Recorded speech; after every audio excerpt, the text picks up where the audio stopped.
Hello dear learners, welcome back to my channel and today we are going to dive in d pi p pi bond. So first of all we will discuss about p orbital and then we will discuss about d orbital. So one by one let's discuss all of these so you can easily get it. हम शुरू करते हैं p orbital से। देखो जो हमारा P orbital है वो एक ऐसा रीजन है न्यूक्लियस के अराउंड जहाँ पे इलेक्ट्रॉन के पाए जाने के चांसेस क्या हैं, ज़्यादा हैं। देखो पी ऑर्बिटल हमें सबको पता है कैसा होता है, डंबल शेप होता है और ये बिल्कुल बेसिक नॉलेज है। उसके ईच पी ऑर्बिटल के पास क्या है, दो लोब्स हैं। ठीक है, हमने डंबल शेप की तरह ज्यूम किया है उसे और उसके बाद उसके पास क्या है, एक नोड है न्यूक्लियस की तरफ और जहाँ पे इलेक्ट्रॉन की प्रोबेबिलिटी क्या है, ज़ीरो, मतलब वहाँ पे तुम्हें इलेक्ट्रॉन मिलेगा ही नहीं। उसके बाद सॉरी हमारा जो डंबल शेप हमने रिलेट किया है उसका एक साइड क्या है पॉजिटिव और दूसरी साइड क्या है नेगेटिव। सो ये तो बेसिक नॉलेज होगी पी ऑर्बिटल के बारे में। नेक्स्ट स्लाइड पे देखते हैं हम।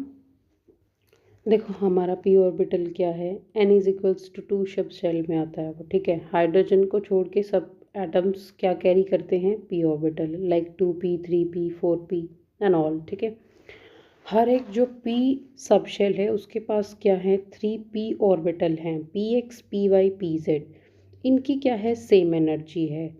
देखो अब सवाल आता है कि पी ऑर्बिटल कितने इलेक्ट्रॉन्स को होल्ड कर सकता है। देखो जो पी ऑर्बिटल है वो होल्ड करेगा 2 इलेक्ट्रॉन्स को। देखो एक फुली पी सबशेल तो 6 इलेक्ट्रॉन होल्ड कर सकता है। देखो पी एक्स के पास 2 इलेक्ट्रॉन, पी वाई के पास 2 इलेक्ट्रॉन और पी जेड के पास भी कितने, 2 इलेक्ट्रॉन। तो टोटल ओवरऑल कितना हो गया, 6 इलेक्ट्रॉन्स। तो ये आप लोगों को क्लियर है कि एक पी ऑर्बिटल 2 इलेक्ट्रॉन को होल्ड कर सकता है और अगर टोटल करें तो 6 इलेक्ट्रॉन्स हो गए। अब आता है हमारा नेक्स्ट क्वेश्चन कि इसकी जो डायरेक्शन है, पी ऑर्बिटल की डायरेक्शन जो है उसके बारे में हम डिस्कस करते हैं। देखो जो पी ऑर्बिटल है वो फिक्स डायरेक्शन में पॉइंटेड होता है और डायरेक्शन काफ़ी इंपॉर्टेंट है पाई बॉन्ड की फॉर्मेशन के लिए, क्योंकि क्या होता है कि साइड वाइज ओवरलैप होता है। जो पी ऑर्बिटल है वो साइड वे टू फॉर्म वो क्या बनाता है, एक तो पाई बॉन्ड बनाता है, पाई बैक बॉन्डिंग बना लेता है और डी पाई पी पाई बॉन्ड भी बनाता है। तो जो लोब की शेप है वो क्या बता रही है हमें, हर एक लोब का अपोजिट साइन है, फेज है, जो हमने फर्स्ट स्लाइड पे भी मेंशन किया है। मैंने मेंशन किया हुआ है कि एक पॉजिटिव है एक नेगेटिव है। और इन्होंने बोला है कि एक इफ़ेक्टिव पाई ओवरलैप के लिए, एक इफ़ेक्टिव पाई अगर ओवरलैप होगा तो मैच होना ज़रूरी है। विदाउट मैच हम क्या है, पाई ओवरलैप नहीं होगा। ठीक है, तो ये इन्होंने बोला हुआ है। कोई चीज़ अगर मैच ही नहीं होगी तो तुम उसे कैसे बॉन्ड बना लोगे, है ना। तो मैच होना क्या है, मस्ट है। देखो डी ऑर्बिटल भी पी और एस की तरह ही होते हैं, लेकिन जो शेप है ना डी ऑर्बिटल की वो क्या होती है, काफ़ी कॉम्प्लेक्स होती है और ये एन इज इक्वल्स टू 3 सेल से क्या है स्टार्ट होते हैं, जैसे 3D 4D 5D। आप कभी 2D नहीं सुनने वाले। ठीक है, देखो ईच जो डी ऑर्बिटल का सब शेल है वो कितने इलेक्ट्रॉन होल्ड कर सकता है, 5 इलेक्ट्रॉन। देखो इसके ऑर्बिटल्स क्या क्या हैं, D X Y, D Y Z, D Z X, D X square Y square और डी एक्स स्क्वेयर। ओके, ये सारे क्या हैं, इसके ऑर्बिटल्स हैं। और हर एक ऑर्बिटल कितने इलेक्ट्रॉन को होल्ड कर सकता है, 2 इलेक्ट्रॉन्स को टू फिल, और टोटल कितना हो जाएगा इनका, 10 इलेक्ट्रॉन। तो ये तो हो गई बेसिक नॉलेज डी ऑर्बिटल के बारे में। अब आते हैं हम इसकी शेप पर। देखो इनमें से जो 4 हैं उनकी जो 4 लोब कवर लीफ शेप होती है, D X Y, D Y Z, D X Z and D X square Y square. इनकी क्या है, 4 कवर लीफ शेप है। और जो एक बचा, one is unique, D Z square, it has 2 lobe in Z direction. देखो जेड का स्क्वेयर हुआ है, उसका मतलब क्या है कि जो 2 लोब्स हैं वो क्या है, एक ही डायरेक्शन में है, तो वो क्या हो जाएंगे, एक मिडिल डोनट हो जाएगा, टॉरस। ओके, डोनट और टॉरस मतलब एक रिंग और रबर ट्यूब की तरह हो जाएगा वो। ठीक है, अब आते हैं हम नेक्स्ट स्लाइड पर। देखो डीजेनरेट हैं, इक्वल एनर्जी है, बट मॉलिक्यूल जब क्या हो जाते हैं, कॉम्प्लेक्सेस बन जाते हैं, तो जो ये एनर्जी है ये क्या हो जाती है, स्प्लिट हो जाएंगे डिफरेंट डिफरेंट एनर्जी लेवल्स में। मतलब जो ऑर्बिटल हैं वो क्या हो जाएंगे, स्प्लिट हो जाएंगे। देखो लिगेंड कंबाइन होंगे तो क्या बनेंगे, कॉम्प्लेक्सेस बनेंगे, और कॉम्प्लेक्सेस जब बन जाते हैं तो क्या हो जाता है, एनर्जी लेवल अलग अलग हो जाते हैं, मतलब कि ऑर्बिटल स्प्लिट हो गए T2G और EG में।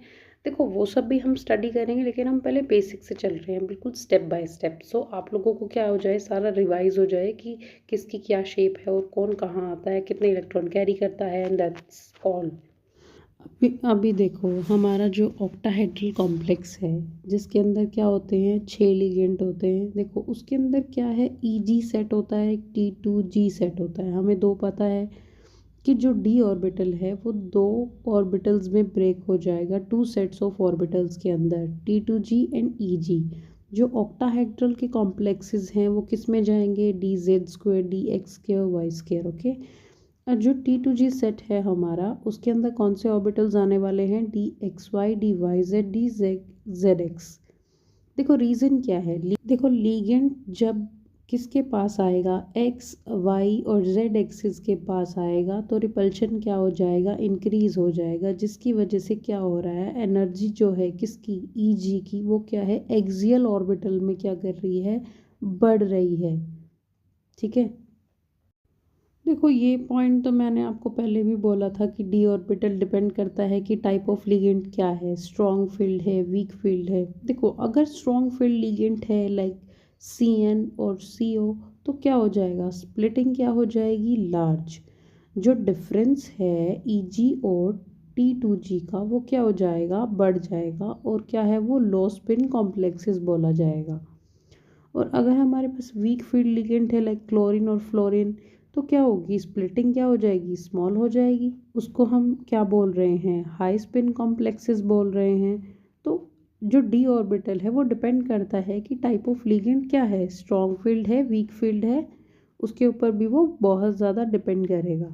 देखो जो हमारा d ऑर्बिटल है वो पार्टिसिपेट कर रहा है किसके अंदर, पाई बॉन्ड के अंदर। और आज का हमारा जो लेक्चर है वो d पाई p पाई पे है। देखो पाई p ऑर्बिटल भी क्या बना रहा है, पाई बॉन्ड बना रहा है, d भी क्या बना रहा है, पाई बॉन्ड बना रहा है। देखो इम्पॉर्टेंट क्या है, जो d पाई p पाई बॉन्ड फॉर्मेशन है वो कब होगा, मेटल और जो सेंट्रल एटम है उसके पास क्या होना चाहिए, एम्प्टी d ऑर्बिटल। हमें खाली चाहिए कोई चीज़ तभी तो उसे फिल करेंगे हम किसी चीज़ से। तो मेटल के पास अगर d ऑर्बिटल ही नहीं है तो हम उसको कहाँ से भरें, तो सबसे पहले तो हमें एम्प्टी खाली d ऑर्बिटल चाहिए ना। और उसको डोनेट करने के लिए, donate atom have filled p orbital. तो ये तो वही बात हो गई ना, लेने वाले के पास जगह होनी चाहिए और देने वाले के पास सामान होना चाहिए। तो जो मेटल एटम है उसके पास तो जगह होनी चाहिए, और जो डोनर है उसके पास देने के लिए कुछ होना चाहिए। ठीक है, तो डोनर कौन है, p ऑर्बिटल, वो फील्ड होना चाहिए। और इन्होंने बोला है कि वो क्या करेंगे, साइड वाइज ओवरलैप करेंगे, तो देने और लेने वाले का क्या हो जाएगा, मिलन हो जाएगा। एग्जाम्पल देखते हैं अब इसके, SO2 SO3 ClO4 PF3। तो ये क्या है, कुछ ट्रांजिशन मेटल कॉम्प्लेक्सेस भी इसके अंदर आएंगे। तो ये हैं इसके एग्जांपल्स। अब नेक्स्ट स्लाइड पर मूव करते हैं हम। देखो जो हमारा d ऑर्बिटल है वो इन्वॉल्वमेंट इंक्रीमेंट होता है, इंक्रीज होता है किस तरफ, 3D 4D and 5D and so on. ठीक है, रीज़न क्या है, देखो जो 3D ऑर्बिटल है वो क्या है, हमारा स्मॉल है और कॉन्ट्रैक्टेड है, मतलब थोड़ा टाइट है। ठीक है, और वो छोटा भी तो है। और अगर हम कंपेयर करें किसके साथ, 5D और 4D के ऑर्बिटल के साथ, वो क्या है, काफ़ी लार्ज हैं और डिफ्यूज़ हैं। तो उसमें क्या है, अगर वो बड़े हैं तो वो बेटर ओवरलैप कर पाएंगे और स्ट्रॉन्ग क्या बॉन्ड बना पाएंगे, स्ट्रॉन्ग d पाई p पाई बॉन्ड का फॉर्मेशन कर पाएंगे। ठीक है, तो जो d ऑर्बिटल है उसका इन्वॉल्वमेंट इंक्रीमेंट होता है, इंक्रीज होता है जब हम फर्दर मूव करते हैं, जैसे 3D से 4D 5D and so on. देखो जो d ऑर्बिटल है वो डिसाइड करता है कि कोई मैग्नेटिक प्रॉपर्टी कैरी करेगा या नहीं। देखो अनपेयर्ड इलेक्ट्रॉन अगर है तो वो क्या है, पैरामैग्नेटिक है, और कोई अनपेयर्ड इलेक्ट्रॉन नहीं है तो वो डायामैग्नेटिक है। मतलब अनपेयर्ड इलेक्ट्रॉन का मतलब है या तो वो फुली फिल्ड है। उसके बाद एग्जांपल देखते हैं, हमारे पास अगर D5 है, हाई स्पिन, अनपेयर्ड है, 5 इलेक्ट्रॉन है, D5 लो स्पिन, एक अनपेयर्ड बचेगा, और D6 है अगर तो 0 अनपेयर्ड है। देखो जो डी ऑर्बिटल है वो पार्टिसिपेट करता है कलर फॉर्मेशन के अंदर। देखो जो हमारे ट्रांजिशन मेटल हैं वो क्या करते हैं, विजिबल लाइट को एब्जॉर्ब करते हैं। रीज़न क्या है, वहाँ पे क्या हो रहा है, डी डी ट्रांजिशन हो रही है, डी ऑर्बिटल की ट्रांजिशन हुई, जिससे क्या हमें क्या देखने को मिला कि क्यों हुई, और वो स्प्लिटेड ऑर्बिटल्स की वजह से। देखो हमारा जो डी ऑर्बिटल है ना, हमारा जो प्यारा सा डी ऑर्बिटल है वो कॉम्प्लेक्स तो है शेप उसकी, लेकिन हमें वो बहुत सारी चीज़ें बताता है। जैसे कि क्या, अगर हमारे पास मान लो 5 ऑर्बिटल्स हैं और वो 3D से स्टार्ट हुए, तो हमारे पास कैसी शेप है, donut shape, clover leaf shape, ठीक है। और वो क्या है, डायरेक्शनल है, और वो स्प्लिट हो जाएगा दो कॉम्प्लेक्सेस के अंदर, ऑर्बिटल्स के अंदर, T2G और EG के अंदर। देखो वो पार्टिसिपेट भी करेगा किसके अंदर, डी पाई पी पाई बॉन्ड के अंदर, कुछ रूल्स फॉलो करेगा और हमें कलर बताएगा, मैग्नेटिक प्रॉपर्टी भी बताएगा। और जो हमारे 4D और 5D हैं वो बेटर ओवरलैप करेंगे एज़ कम्पेयर टू किससे, 3D से। तो ये सारी आज के लेक्चर में हमने बेसिक नॉलेज देखी किसके बारे में, p ऑर्बिटल और d ऑर्बिटल के बारे में। So this is all about today's video. If you like this video and like this session, so hit the like button and subscribe to my channel, and thank you so much. Take care. Bye bye.